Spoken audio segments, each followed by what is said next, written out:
Okey, cikgu akan share. Akan nanti kalau ada rakan yang nak masuk, maklumkan kepada cikgu.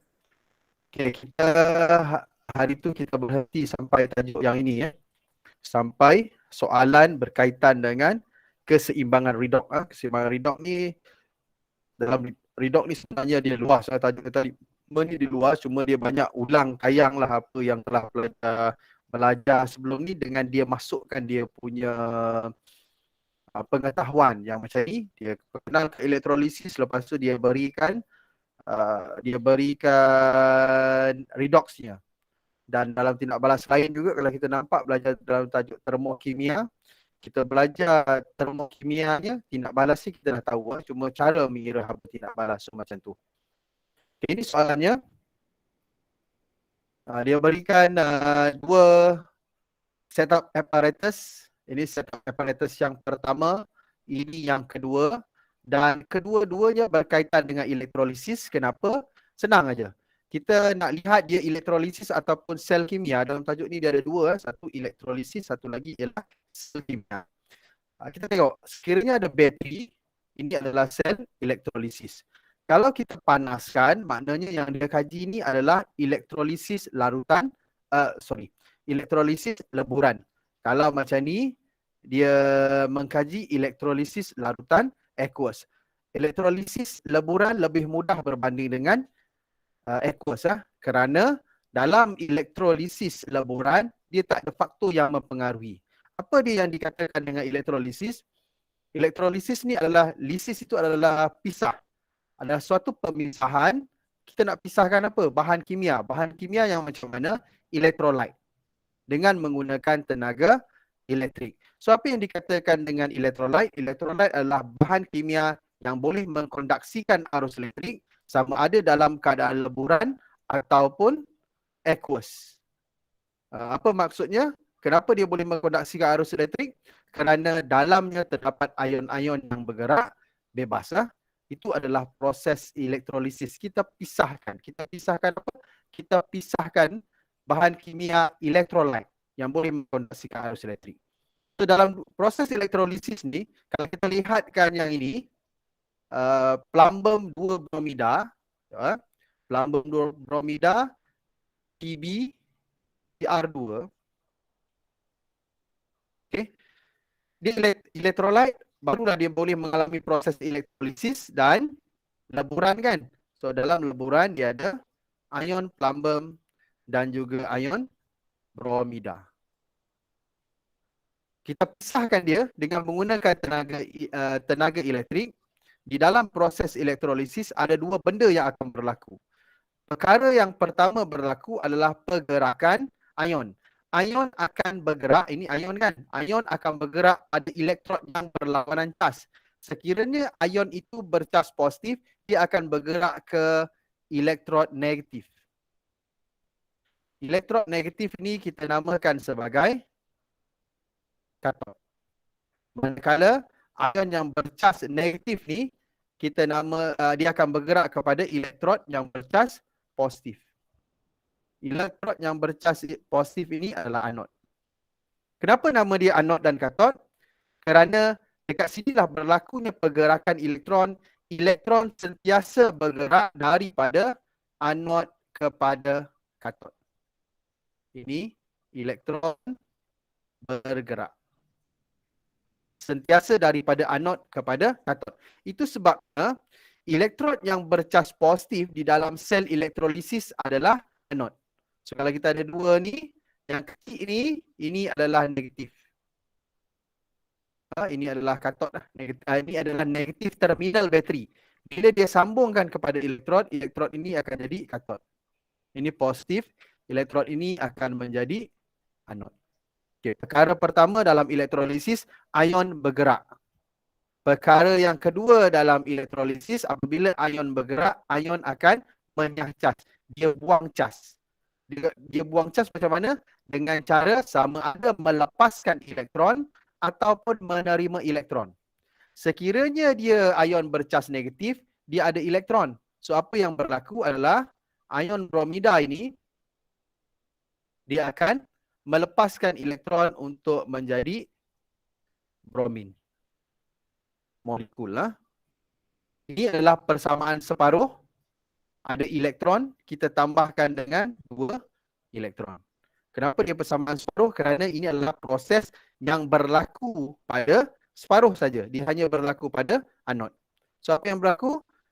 Ion bromina melepaskan elektron. Elektron dah sampai kepada elektron, elektron akan bergerak melalui litar luar. So elektron bergerak. Ini pergerakan elektron. Macam tu. Dan elektron ini akan diterima oleh ion yang ada di dalam bekas ni lah. Oleh kerana ada satu ion, so ion plumbum ni akan menerima elektron untuk membentuk plumbum atom. Persamaan separuh ada elektron. So hasilnya pada katod adalah plumbum, hasilnya pada anod adalah bromin. Sebab kalau kita lihat pemerhatiannya, dia kata pepejal kelabu terenap di katod. Di katod ada pepejal kelabu. Pemerhatiannya yang kita nampak adalah pepejal kelabu. Inferennya, alasannya kenapa ada pepejal kelabu? Kerana ada plumbum. Dan kalau ada pemerhatian pula, kalau kita lihat di anod, kita akan nampak gas bromin ni gas berwarna perang terhasil ataupun gas berbau sengit terhasil. Itu adalah proses elektrolisis. Dari segi reduknya macam mana? Dekat anod ni berlaku proses lepas elektron. So dekat apa yang ion bromina alami adalah melepaskan elektron. So dekat sini proses pengoksidaan, yang dekat sini berlaku proses penurunan. Pengoksidaan cikgu wakilkan dengan itu, yang ini ialah penurunan. So dia ada hubung kait. Ini bagi elektrolisis yang melibatkan leburan. Sebab apa? Dia ada ion-ion lain. So hanya ada satu ion yang bergerak, ion itu akan dipilih untuk diindah cas. So ini adalah proses elektrolisis juga sebelah ni. Yang melibatkan antara yang melibatkan elektrolit yang digunakan adalah larutan natrium sulfat.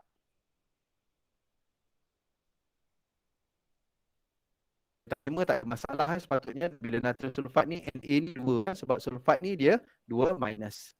So ion-ion yang hadir, natrium ion,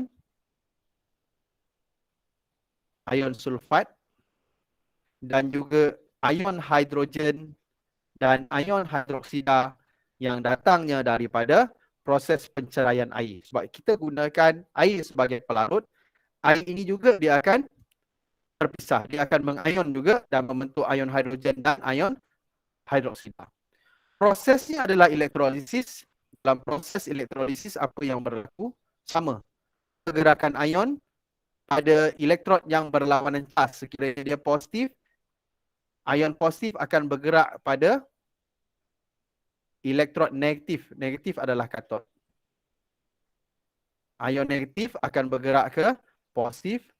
Positif adalah anod.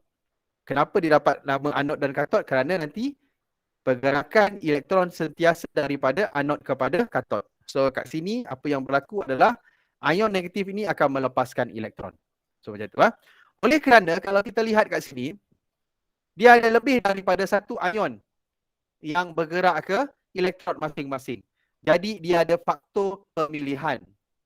Dia nak pilih natrium ke nak pilih hidrogen? Kita akan pertimbangkan 3 faktor. Faktor yang pertama adalah nilai E0, nilai keupayaan elektrod. So nilai keupayaan elektrod ni macam mana?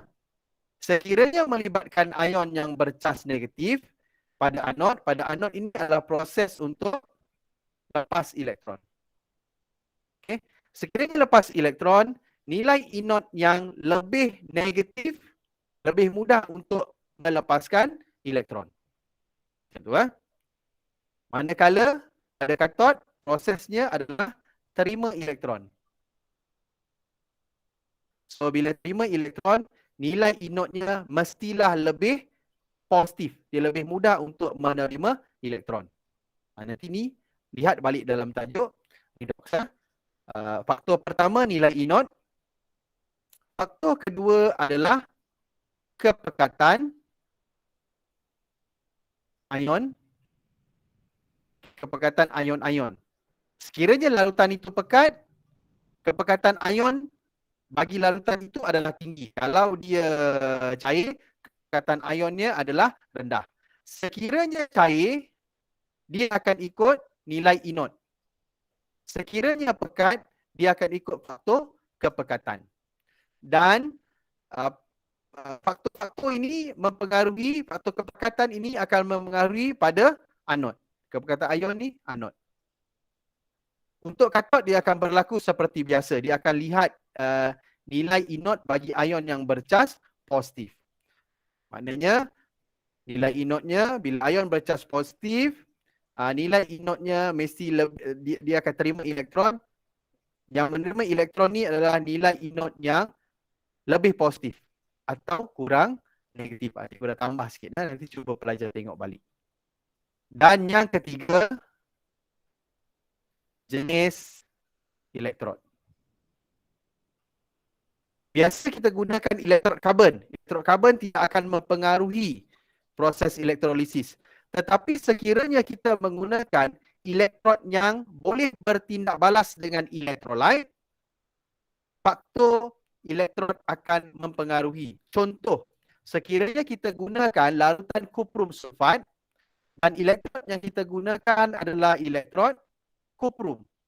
Jadi proses elektrolisis itu akan dipengaruhi oleh faktor elektrod. Kalau guna karbon, ada masalah. Kerana karbon adalah elektrod yang dengai, dia tidak bertindak balas dengan larutan. Macam tu. So kalau kita lihat kepada kita punya elektrolisis ni, natrium sulfat. So kalau kita lihat pada elektrod positif, kan, nak tahu sulfat ataupun ion hidroksida yang akan menyacas, kita akan lihat siapa yang lebih negatif. So kalau kita lihat nilai inot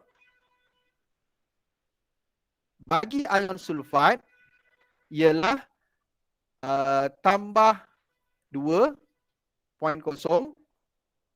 manakala nilai inot bagi ion hidroksida ialah tambah 0.4. Okey.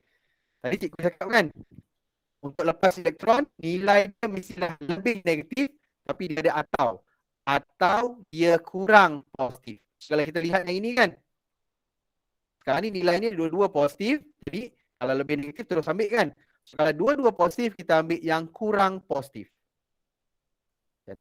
Jadi dalam proses ini, ion hidroksida akan terpilih untuk dinyas, untuk membuang cas, untuk melepaskan elektron. Sama juga kalau untuk yang dekat katod ni, yang lebih mudah untuk terima elektron adalah yang bercas positif. Nilai inotnya lebih positif, dia akan lebih mudah untuk terima. Sekarang kita lihat nilai inot dia. Natrium, nilai inotnya adalah tolak 2.7. Manakala hidrogen nilai inotnya adalah 0.0. Nampak? Patutnya kita cari nilai yang lebih positif. So, satu negatif, satu kosong. Jadi, dia akan pergi kepada undang-undangnya atau pula. Atau dia lebih positif ataupun dia kurang negatif. Yang ini kosong. So, hidrogen akan terpilih untuk dinyah cas. Membuang casnya. Macam tu. So, apa yang berlaku nanti adalah ion hidroksida, dia menyah cas. Yang ini kita boleh lihat pada nilai inot. Inot dia akan berikan persamaan separuh. Pelajar boleh tengok. Kalau tak, kita banner. Pelajar yang dulu dia perlu banner.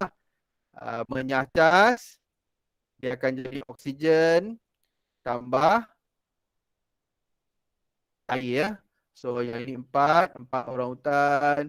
Okey, lepas tu kat sini tambah 4 E. Ini 2. Hidrogen ion menyah cas, dia akan jadi hidrogen gas, dia akan jadi H2 persamaan separuh. Mesti ada elektron suka dengan cas positif dan boleh juga dilihat pada nilai inot. So pada katod akan ada ion hidrogen, pada pada katod akan ada gas hidrogen, pada anod akan ada gas oksigen. Dua-dua akan menghasilkan gelembung gas tidak berwarna. Cuma kita nak buat ujian pengesahan untuk tentukan. So macam mana kita tentukan bahawa, nak confirmkan bahawa dia adalah gas hidrogen, kita boleh gunakan kayu uji merda. Dia akan menghasilkan bunyi pop. Manakala untuk oksigen, macam mana nak sahkan kehadiran gas oksigen pada anod, kita gunakan kayu uji berbara. Kayu uji berbara akan menyala. Macam tu. Dan berapa proses dia? Proses dia, ion hidroksida melepaskan elektron. Kat sini adalah dia punya redoxnya, pengoksidaan. Yang kat sini penurunan. Pengoksidaan sentiasa berlaku pada anod kerana anod proses melepaskan elektron. Okey, untuk elektrolisis ni ada tak yang nak tanya sikit? Ada nak tanya tak? Yang rasa macam ada kemuskilan sikit pelajar nak tanya? Ataupun nak fahamkan kemudian? Kalau ada macam masalah nak tanya, tanya. Sebab dia adalah antara tajuk yang agak sukar untuk pelajar faham dan dia penting. Antara 1 dan 2 tu beza dia macam cikgu cakap lah. 1 ialah leburan, so dia tak ada faktor. Tapi untuk yang kedua dia ada faktor. Okey, sekejap seminit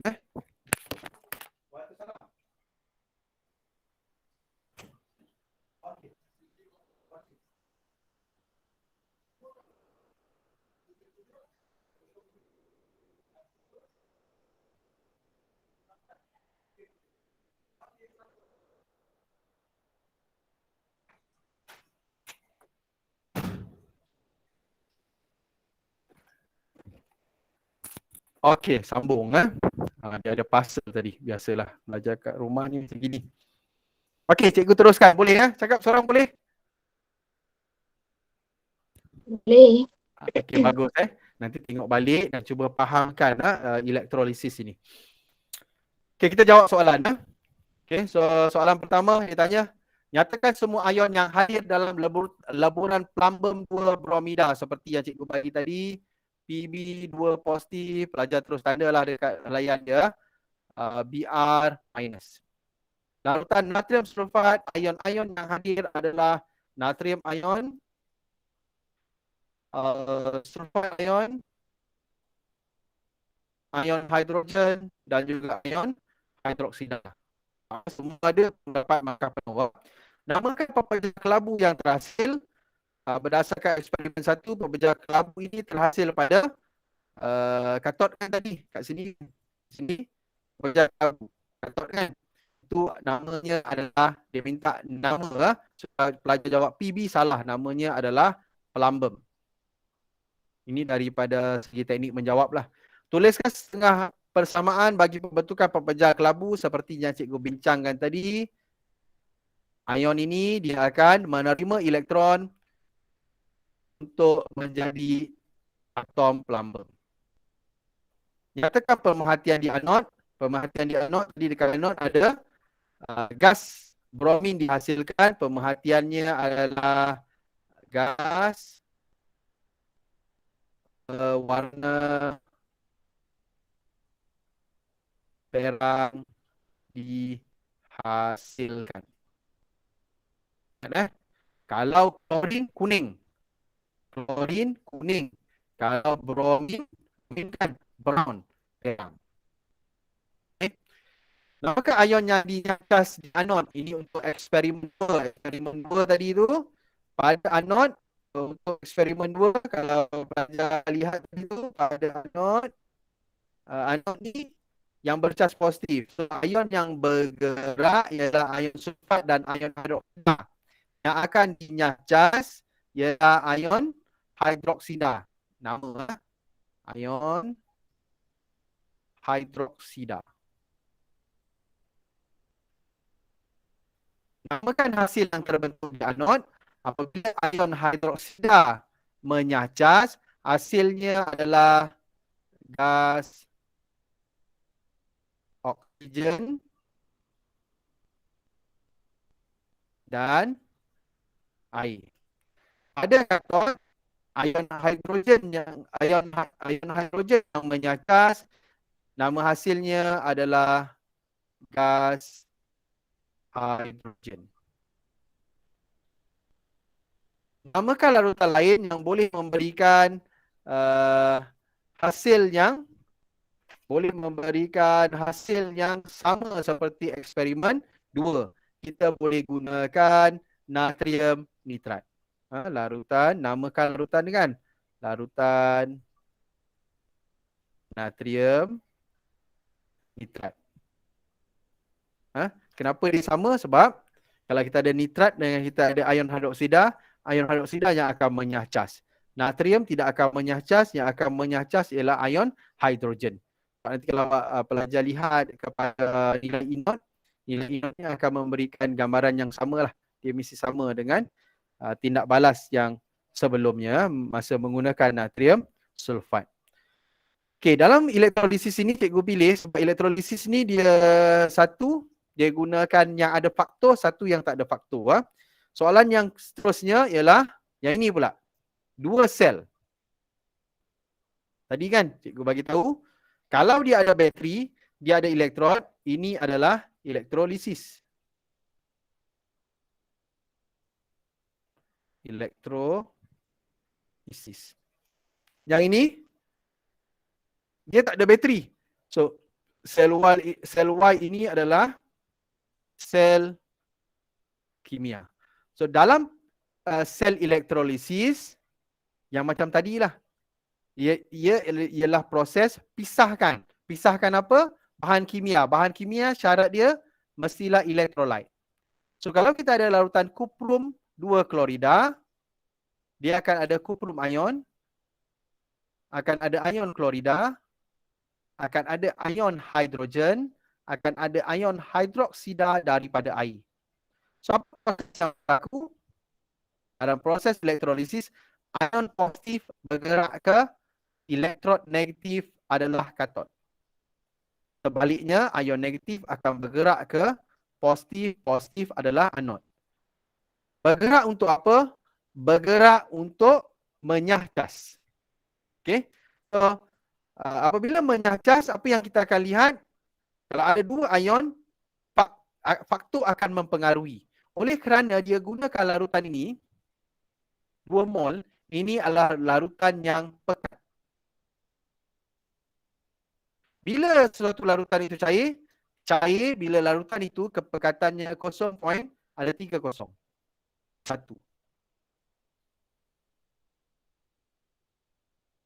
Ini cair. Atau dalam soalan, dia maklumkan bahawa dia menggunakan larutan. Pekat macam mana? Kalau pekat, dia akan ikut larutan itu. So kalau dia gunakan kuprum 2 klorida pekat, so apa yang akan berlaku ialah ion klorida akan menyacas. Okey. Manakala kat sini dekat katod dia akan ikutlah. Dekat katod kita lihat faktor ini akan mempengaruhi hasil di anod. Hasil di katod kita bandingkan nilai inot. So nilai inot yang lebih positif adalah nilai inot bagi kuprum. So kuprum akan menyacas. Itu ion klorida menyacas, kuprum akan menyacas. Okey. Untuk yang ini pula, ini adalah sel kimia. So sel kimia ni apa dia? Sel kimia ini dia akan menghasilkan tenaga elektrik. Tenaga kimia ditukarkan kepada tenaga elektrik. Yang tadi itu kita gunakan tenaga elektrik, kita pisahkan bahan kimia kepada tenaga kimia.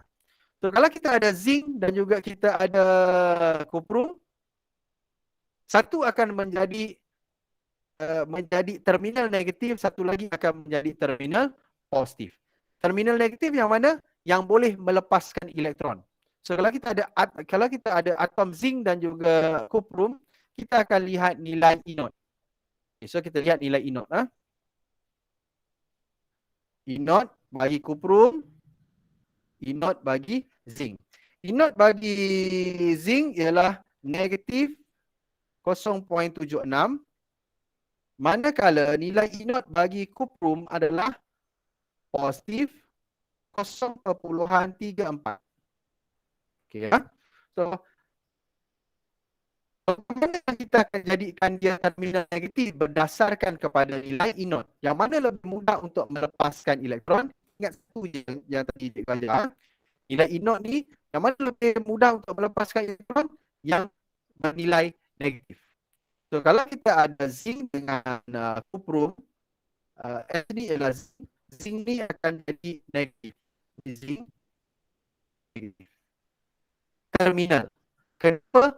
Dia boleh melepaskan elektron. So yang ini kuprum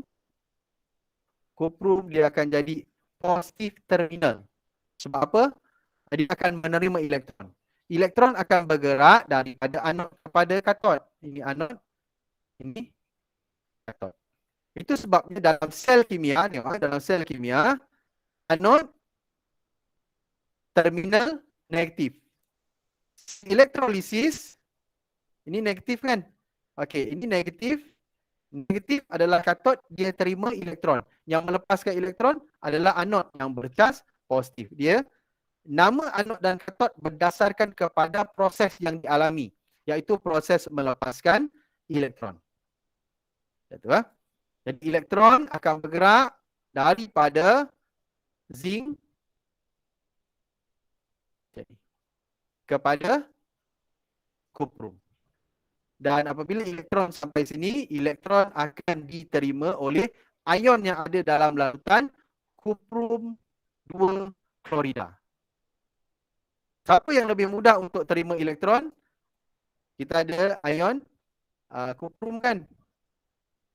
Yang akan menerima ialah ion yang bercas positif dan hidrogen ion. So ion yang lebih mudah untuk menerima, kita lihat pula. Untuk ion, kita hafalkan satu je. E naught yang lebih mudah untuk lepaskan elektron adalah negatif. So, kalau untuk ion yang bercas positif, siapa yang lebih mudah untuk terima? Terima dia lebih positif. So, ini akan terpilih untuk menyahcas, untuk menerima elektron pada kuprum. Contoh, so, yang ni panjang sikit lah.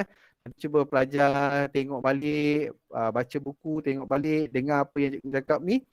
Dan cuba fahamkan. Okey, itu yang berlaku. So ini menghasilkan tenaga elektrik, itu proses-prosesnya.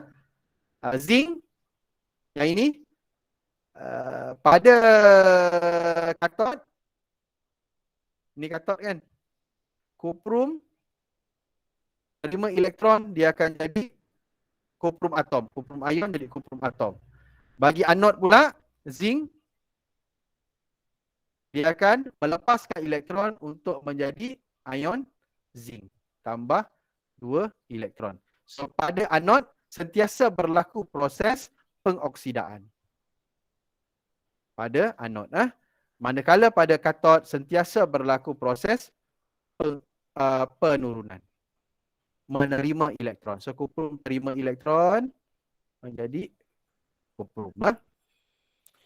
Okey, kita jawab. Nyatakan nama bagi sel X dan juga sel Y. Sel X ialah elektrolisis.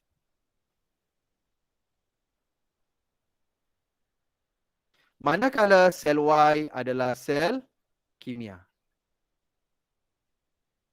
Tuliskan formula bagi semua anion yang wujud dalam larutan kuprum 2 klorida. Kuprum, ionnya misalnya cas, klorida, hidrogen ion, ion hidroksida. Nyatakan pemerhatian pada elektrod karbon Q. So kat Q ni untuk elektrolisis, Q negatif, P positif, negatif. Ini nyatakan pemerhatian kalau ada kuprum ion menerima elektron. So apa yang kita akan dapat adalah kuprum ion terima elektron akan jadi kuprum atom. Pemerhatiannya adalah pepejal, perang, keenap bahasa dia. Tapi kalau pelajar jawab, dihasilkan pun boleh diterima. Tapi bahasa dia yang tepat ialah keenap. So dia keenap ni maksudnya dia melekat pada elektron. Okay, ya. Tuliskan satu persamaan setengah bagi tindak balas yang berlaku pada elektrod karbon Q. So Q tadi tu kuprum ion terima elektron untuk membentuk kuprum berjal perang tadi tambah 2 elektron. Okey ya. Jika larutan kuprum 2 sulfat digantikan, yang ini perkataannya 2 mol digantikan oleh larutan kuprum sulfat 0.01, nyatakan hasil yang terbentuk pada elektrod karbon P. Okey ya. So, elektrod karbon P anod. Kalau pekat, faktornya adalah faktor kepekatan ion itu, ion klorida. Tetapi sekiranya cair, kalau cair, dia akan ikut nilai inot. So, nilai inot untuk ion hidroksida, kalau kita bandingkan dengan ion klorida, nilai inot untuk ion hidroksida lebih tinggi. So, ion hidroksida akan menyahcas. Nyatakan hasil yang terbentuk apabila ion hidroksida menyahcas, hasil yang kita dapat adalah oksigen, gas, oksigen dan air. Macam ni ya. Kita boleh gunakan juga jawapan kita boleh bagi jawapan dalam bentuk persamaan. Formula kimia O2 dan H2O. Tapi kalau soalannya dia kata namakan hasil, mesti macam ni. Kalau dia tak kata namakan hasil, kita berikan formula dan pastikan formula itu betul. Kalau salah, tak confident, jawab gunakan ayat. Okay, ya. Lukiskan berdasarkan sel Y, lukiskan anak panah untuk menunjukkan arah aliran elektron. Macam ni. Sel Y ya. Okey, anak panah tu sebab elektron bergerak daripada zinc kepada kuprum. Tunjukkan, so dapat markah. Elektrod manakah yang bertindak sebagai terminal negatif? Jawapannya adalah zinc. Kalau ditanya kenapa? Kerana nilai inotnya, kalau soalan tanya, kerana nilai inot lebih negatif.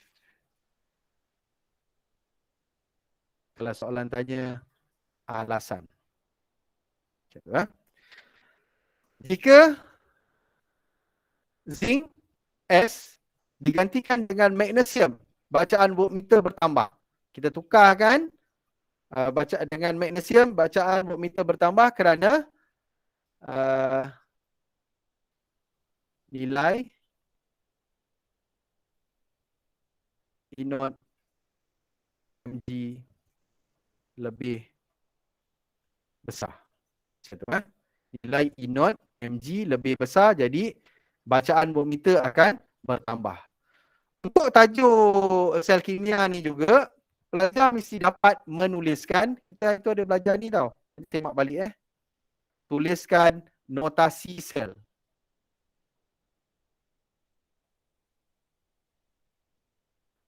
Notasi sel. Macam mana nak tahu notasi sel? Yang cikgu kata hari tu ada A, J, K. A anod. J ni ialah jambatan garam dia kalau ada. Kalau tak kita buat macam tu. Dan ini adalah katot. So, notasi sel. Anod. Anod kalau konteks ini zinc. Lepas tu nyatakan larutan dia. Nyatakan larutan yang satu lagi yang melibatkan sel, biasanya sel Daniel lah. Mesti ada notasi sel.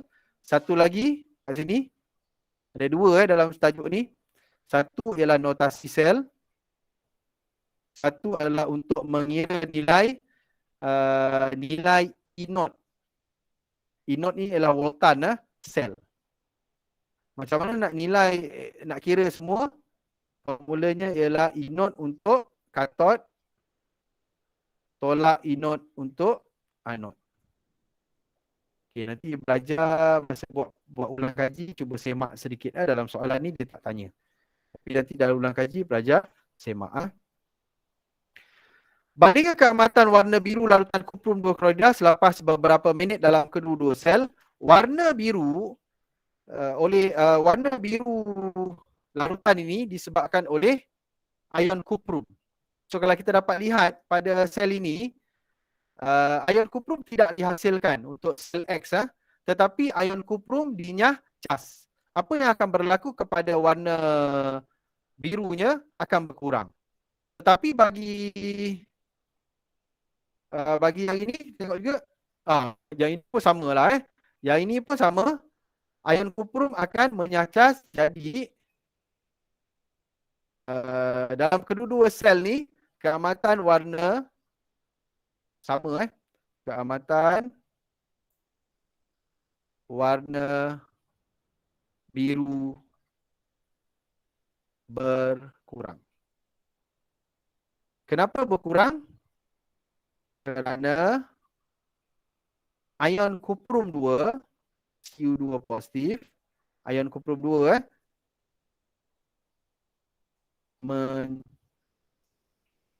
menyacas. Menyacas macam ni. Ini proses ini namanya menyacas.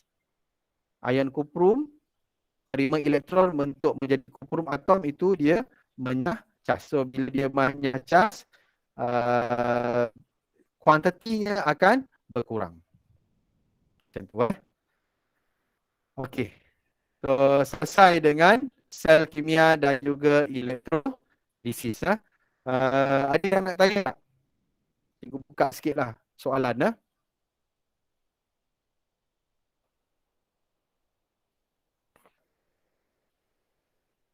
Cikgu teruskan. Nanti kita fahamkan kemudian dengan melihat kepada ringkasan. Boleh ya pelajar? Boleh cikgu. Okey, bagus. Sambil-sambil tengok tu, sambil semak kertas semua sekali ya. Okey. Kita pergi kepada tajuk yang lain untuk soalan yang cikgu berikan. Ini ialah tajuk berkaitan dengan bahan buatan dalam industri ya. So dalam bahan buatan dalam industri ni dia ada beberapa bahan lah. Tapi yang kat sini dia bincangkan tentang keluli. Lepas tu kita ada keluli ni, ini adalah alloy. Bahan ni adalah alloy. Lepas tu kita ada polivinyl klorida. Ini adalah pempolimeran lah. Ini dalam tadi pempolimeran. Ini adalah polimer. Dan ini adalah kaca. Okey. Semua sekali kita ada beberapa lagi bahan kan. Kita ada seramik, kita ada bahan komposit. Ini bahan buatan dalam industri ya. So alloy ini ialah gabungan antara dua bahan lah. Dua bahan yang utamanya adalah logam. Polimer dihasilkan daripada monomer melalui tindak balas pempolimeran, dan monomer mesti ada ikatan ganda 2. Ini polimernya. So kalau monomernya mesti ada ikatan ganda 2. Manakala kaca pula dibuat daripada silikon dioksida. Macam tu Dan untuk kaca ni pun dia ada beberapa jenis kaca. So yang ini ialah kaca borosilikat. Kaca borosilikat ni dia tahan panas. Kita ada kaca soda, kita ada kaca plumber. Itu tajuk-tajuk yang macam ni dia lebih kepada penghafalan. Baca, hafal, pelajar boleh jawab. Tak baca, tak hafal, tak dapatlah nak jawab. Okey, yang pertama, ditanya berkaitan dengan keluli ialah jenis alloy. Nyatakan maksud alloy. Alloy adalah campuran dua atom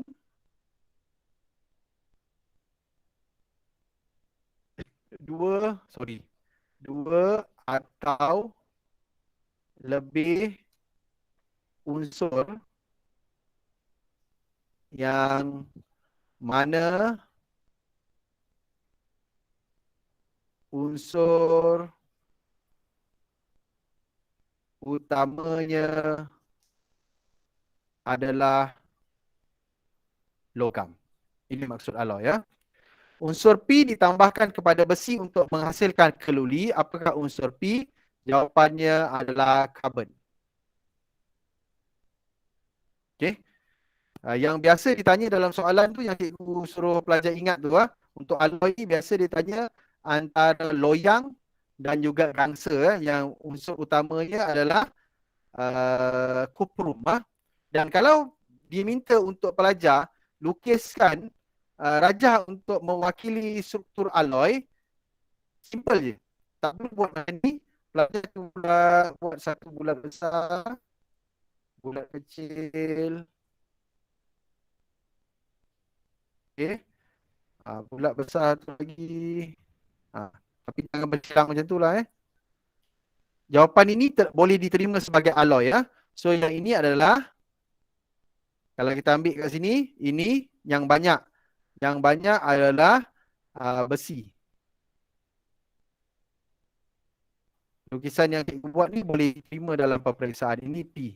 P tadi ialah karbon. Macam tu Bandingkan kekerasan antara besi tulen dengan keluli. Keluli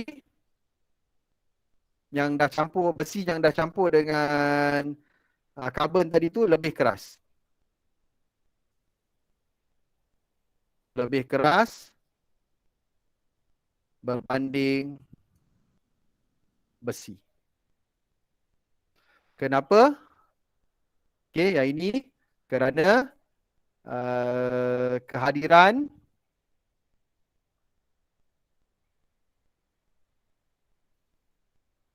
atom karbon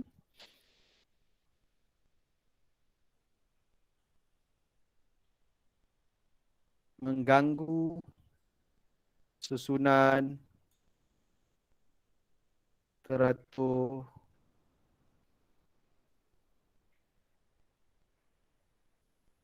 lapisan logam tulen. Okey, kehadiran atom karbon mengganggu susunan teratur lapisan karbon, karbon ni huruf C. Kehadiran atom karbon mengganggu susunan teratur lapisan logam tulen. Mengurangkan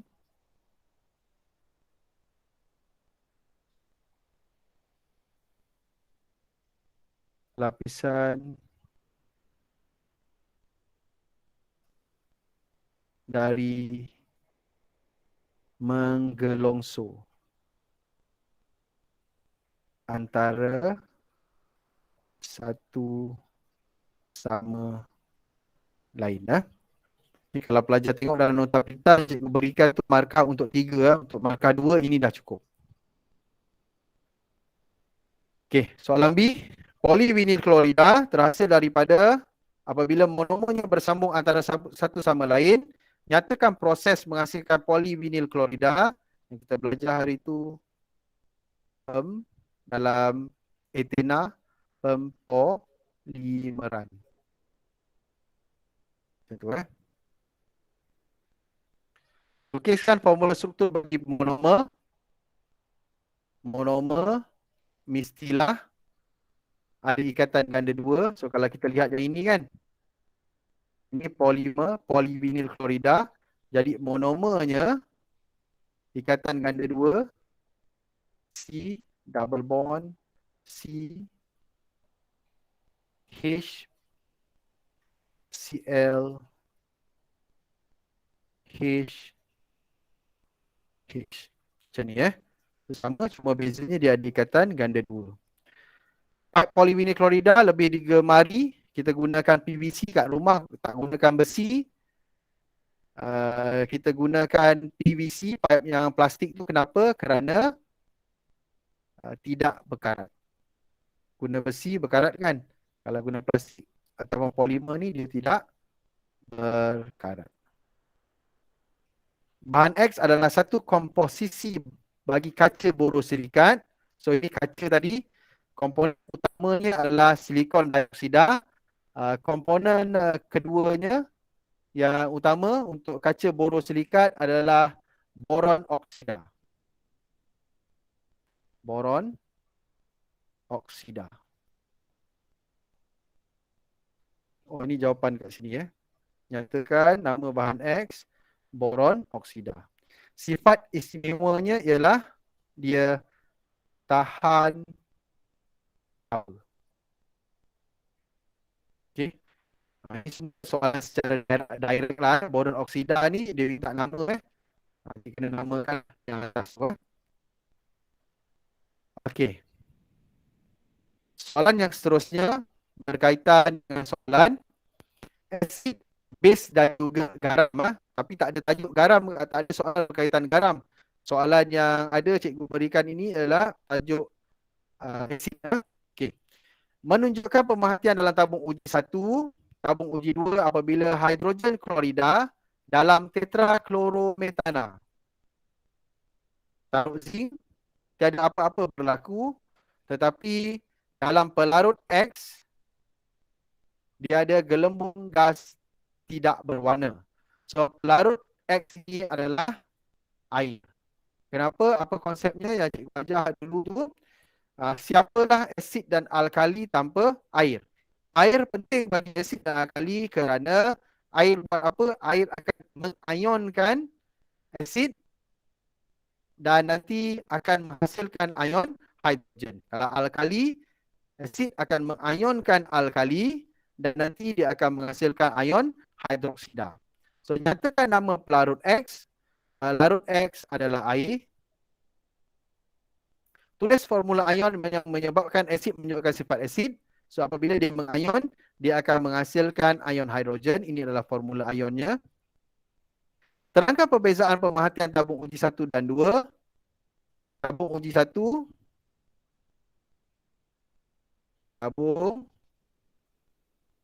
uji 1 dalam tetraklorometana CCl4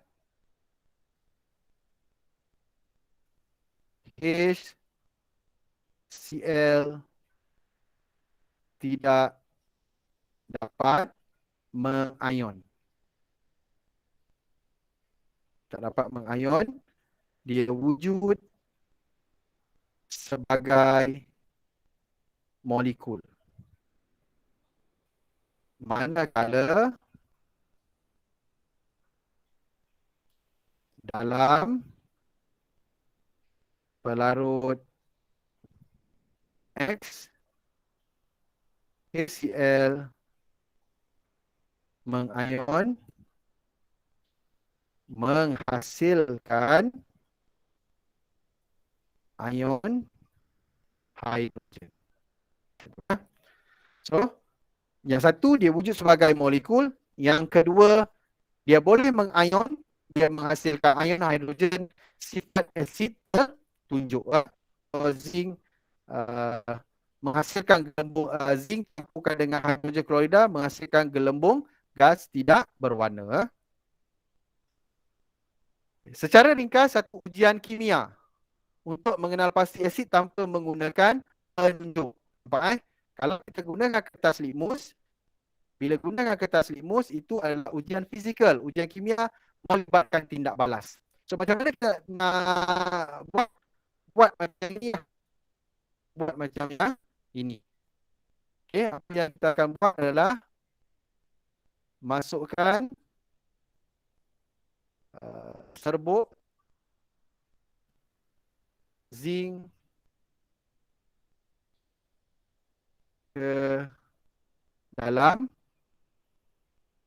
tabung uji mengandungi asid.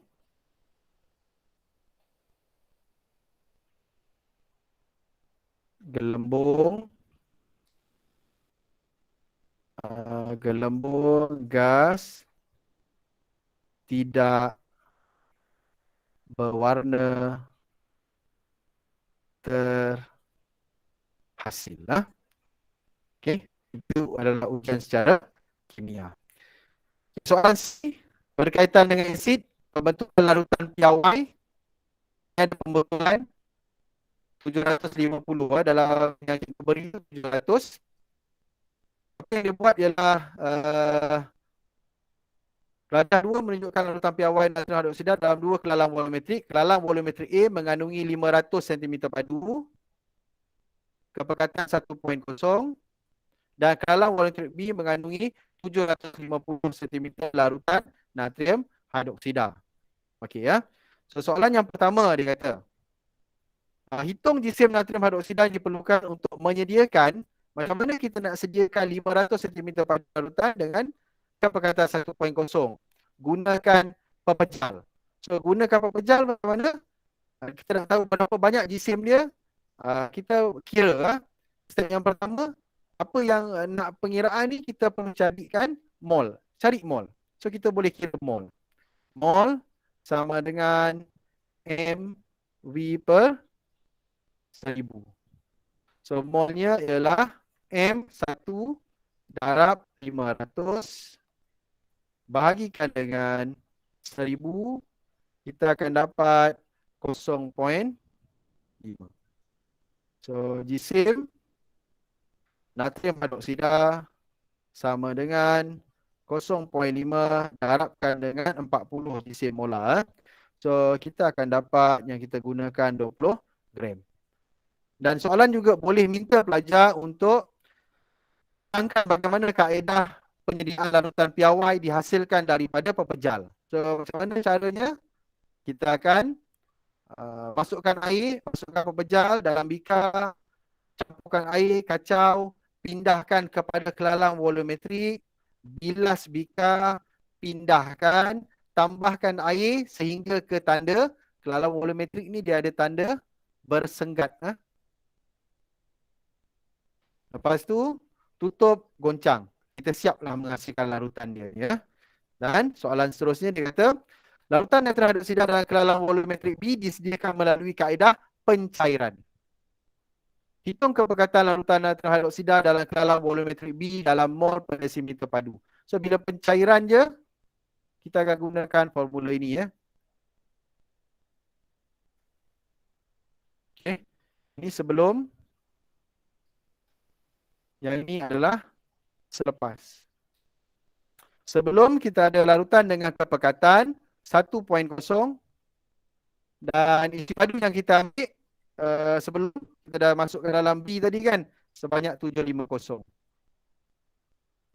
Selepas M2 ni yang kita nak cari dan hasil yang kita nak buat adalah bersamaan dengan kita tengok okey.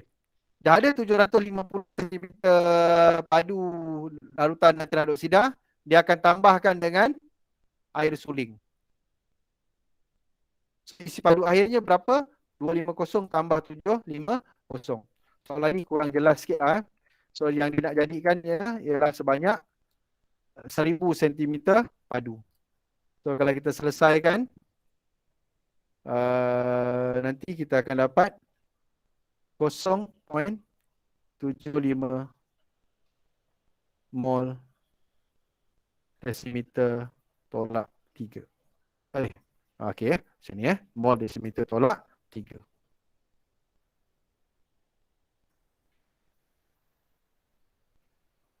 Okey. Okey, ini adalah latihan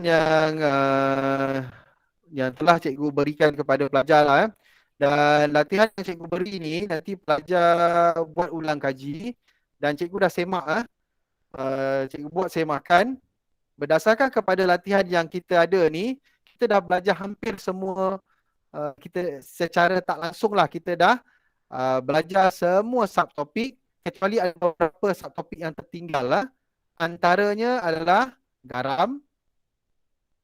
Lepas tu kita ada yang kita belum buat ialah kadar tindak balas. Yang inilah yang untuk tajuk tatan 5 tu dah selalu kita belajar kan. Jadi ini antara yang tertinggal yang pelajar perlu untuk buat sedikit lagi ulang kaji Dan pada minggu hadapan nanti cikgu akan buat kelas, cikgu akan berikan satu soalan esei berkaitan dengan kadar tindak balas dan juga garam.